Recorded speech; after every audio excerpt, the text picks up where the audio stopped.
നമ്മുടെ സമ്മർ ബമ്പറിൻ്റെ തുടക്കം കുറിക്കുന്ന പരിപാടിയാണ് ഇവിടെ നടന്നത്. കേരളത്തിലെ ലോട്ടറി, കേരള ലോട്ടറി ഇന്ത്യയിലെ ഏറ്റവും പ്രശസ്തമായ ലോട്ടറിയാണ്. മറ്റ് സംസ്ഥാനങ്ങളിലുള്ളവരൊക്കെ താല്പര്യപൂർവ്വം ഇതെങ്ങനെ കൃത്യമായി ഇങ്ങനെ നടക്കുന്നു എന്നുള്ളത് അന്വേഷിക്കാറുണ്ട്.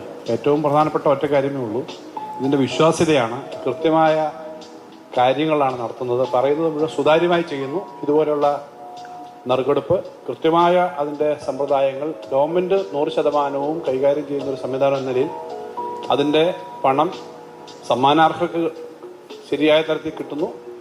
1,00,000-ലധികം നേരിട്ടുള്ള ഏജന്റുമാരും അതിനേക്കാളും എത്രയോ അധികം ഇതുമായി കച്ചവടം ചെയ്യുന്ന ആളുകൾക്കാണ്, അവർക്ക് കിട്ടുന്ന വരുമാനമുണ്ട്. അങ്ങനെ ഒരു വലിയ പദ്ധതിയാണ് ഇത്.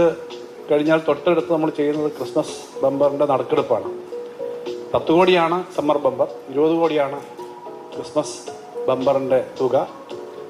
ഇന്നൊരു പുതിയ ഒരു കൂട്ടം ഭാഗ്യവാന്മാരെയാണ് ഇവിടെ ഈ നറുക്കെടുപ്പിലൂടെ നമ്മൾ തിരഞ്ഞെടുക്കുന്നത്.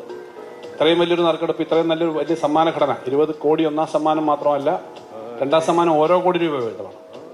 അത് 20 പേർക്കാണ്. അപ്പോൾ 20 കോടി 40 കോടി ആ സമ്മാനം തന്നെയുണ്ട്. പിന്നെ അതിന് താഴോട്ടുള്ള സമ്മാനങ്ങളും അങ്ങനെയാണ്. അപ്പോൾ ആ സമ്മാനമുണ്ട്. അതുപോലെ ഇന്ന് വരുന്നത് 10 കോടി രൂപ ഒന്നാം സമ്മാനമുള്ള പദ്ധതിയാണ് സമ്മർ ബമ്പർ. അപ്പോൾ ഇതെല്ലാം ഏറ്റവും കൃത്യമായി നടത്തിക്കൊണ്ട് പോകുന്നതിന് നമ്മുടെ നാട്ടിലെ ജനങ്ങളുടെ വലിയ പിന്തുണയുണ്ട്, ഏജന്റുമാരുടെ വലിയ പിന്തുണയുണ്ട്, മാധ്യമങ്ങളുടെ സപ്പോർട്ടുണ്ട്. ഏറ്റവും പ്രധാനമായി നമ്മുടെ ലോട്ടറി ഡിപ്പാർട്ട്മെൻറ്റിൻ്റെ ഏറ്റവും സജീവമായ പ്രവർത്തനമുണ്ട്. ഏറ്റവും ന്യായമായ തരത്തിൽ ഇക്കാര്യങ്ങൾ നടക്കുവാനും കൂടുതൽ ആൾക്ക് ഇതിൻ്റെ ഗുണം കിട്ടട്ടെ, ഇതിൻ്റെ സമ്മാനങ്ങൾ കിട്ടട്ടെ, ഏറ്റവും കൃത്യമായി നടക്കട്ടെ എന്ന് മാത്രം ആശംസിച്ച് നാടിൻ്റെ പുരോഗതിക്ക് ലോട്ടറി നൽകുന്ന വലിയ കാര്യമുണ്ട്. ഇതെല്ലാം പലതരത്തിൽ ജനങ്ങളിലേക്ക് തന്നെയാണ് ചെല്ലുന്നത്. അതിനുള്ള പ്രവർത്തനവും കൂടുതൽ നന്നായി കൊണ്ടുപോകാൻ പറ്റും. എല്ലാ ആശംസകളും നേർന്നുകൊണ്ട് ഞാൻ വാക്കുകൾ അവസാനിപ്പിക്കും. നന്ദി.